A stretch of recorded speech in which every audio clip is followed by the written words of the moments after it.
ಇವತ್ತಿನ ರೆಸಿಪಿ ಸಬ್ಬಕ್ಕಿ ಖೀರ್. ಇದನ್ನು ಕಳಿಸ್ಕೊಟ್ಟವರು ಸುಧಾ ದಾವಣಗೆರೆಯಿಂದ. ಬನ್ನಿ ಸಬ್ಬಕ್ಕಿ ಖೀರ್ನ ಹೇಗೆ ಮಾಡೋದು ಅಂತ ನೋಡೋಣ.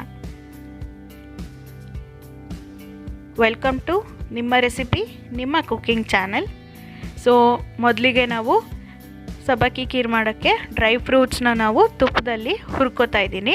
ಸೊ ಅದಕ್ಕೆ ಒಂದು ಪ್ಯಾನಲ್ಲಿ ನಾವು ಒಂದು 2 ಟೇಬಲ್ ಸ್ಪೂನಷ್ಟು ಆದಷ್ಟು ತುಪ್ಪವನ್ನು ಹಾಕ್ಕೋಬೇಕು.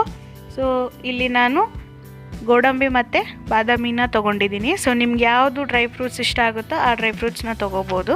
ಬಾದಾಮಿ ಆಗಲಿ ಅಥವಾ ಗೋಡಂಬಿ, ದ್ರಾಕ್ಷಿ, ಪಿಸ್ತಾ, ಸೊ ಡ್ರೈ ಫ್ರೂಟ್ಸ್ನ ನೀವು ತೊಗೋಬೋದು. ಸೊ ಅರೋಮಾ ಮಾತ್ರ ತುಂಬ ಚೆನ್ನಾಗಿ ಬರ್ತಿದೆ.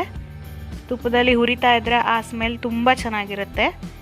ಸೊ ಇವಾಗ ನಾನು ಆ ಡ್ರೈ ಫ್ರೂಟ್ಸ್ನ ಹುರ್ಕೊಂಡು ನಾನು ಒಂದು ಬೌಲಲ್ಲಿ ತೆಗೆದಿಟ್ಕೊಂಡಿದ್ದೀನಿ. ಇವಾಗ ಇನ್ನೊಂದು ಬೌಲ್ ಇಟ್ಕೊಂಡು ಅದಕ್ಕೆ ಒಂದು 1/4 ಲೀಟ್ರಷ್ಟು ಹಾಲನ್ನು ಹಾಕ್ಕೋಬೇಕು.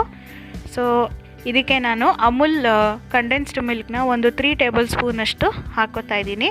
ಸೊ ಈ ಕಂಡೆನ್ಸ್ಡ್ ಮಿಲ್ಕ್ ಏನಕ್ಕೆ ಯೂಸ್ ಮಾಡ್ಕೋತಿದ್ದೀನಿ ಅಂದರೆ ಥಿಕ್ನೆಸ್ ಆಗಲಿ ಅರೋಮಾ ಆಗಲಿ ತುಂಬ ಚೆನ್ನಾಗಿ ಬರುತ್ತೆ. ಆ ಟೆಕ್ಸ್ಚರ್ ಮಾತ್ರ ತುಂಬ ಚೆನ್ನಾಗಿರುತ್ತೆ. ಇದು ಸ್ವೀಟ್ ಕಂಡೆನ್ಸ್ಡ್ ಮಿಲ್ಕು. ಸೊ ನೀವು ಇದಕ್ಕೆ ಶುಗರ್ನ ನೀವು ಟೇಸ್ಟನ್ನ ನೋಡಿಕೊಂಡು ಹಾಕ್ಕೋಬೇಕಾಗತ್ತೆ, ಯಾಕಂದರೆ ಇದು ಸ್ವೀಟ್ ಆದ್ದರಿಂದ ಅದರಲ್ಲೇ ಶುಗರ್ ಇರುತ್ತೆ. ಸೊ ನಾನಿಲ್ಲಿ ಒಂದು 8 ಗಂಟೆಗಳ ಕಾಲ ನೆನೆಸಿಟ್ಕೊಂಡಿರೋಂಥ ಸಬ್ಬಕ್ಕಿನ ನಾನು ತೊಗೊಂಡಿದ್ದೀನಿ. ಸೊ ಇಲ್ಲಿ ಒಂದು ಬೌಲಷ್ಟು ಸಬ್ಬಕ್ಕಿನ ಹಾಕ್ಕೊಂಡಿದ್ದೀನಿ ನಾನು.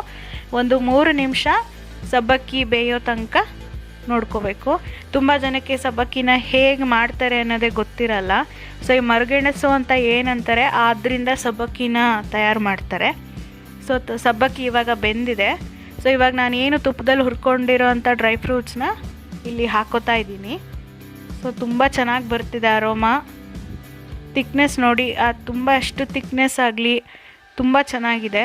ಸೊ ಇವಾಗ ಫೈನಲಾಗಿ ನಾನು ಏಲಕ್ಕಿ ಪುಡಿನ ಹಾಕೋತಾ ಇದ್ದೀನಿ. ಒಂದು ಒಳ್ಳೆ ಮಿಕ್ಸ್ ಕೊಡಿ ಇವಾಗ. ಸೊ ಫೈನಲಾಗಿ ಸಬ್ಬಕ್ಕಿ ಪಾಯಸ ರೆಡಿಯಾಗಿದೆ. ಸೊ ಅರೋಮಾ ತುಂಬ ಚೆನ್ನಾಗಿ ಬರ್ತಿದೆ. ಸೊ ಸಬ್ಬಕ್ಕಿ ಪಾಯಸ ರೆಡಿ ಇದೆ.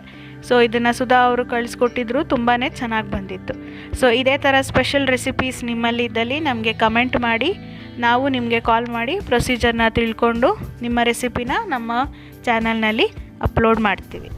ಇದೇ ಥರ ನಮ್ಮ ಚಾನಲ್ನ ಶೇರ್ ಮಾಡಿ, ಸಬ್ಸ್ಕ್ರೈಬ್ ಮಾಡಿ, ಸಪೋರ್ಟ್ ಮಾಡಿ. Thank you.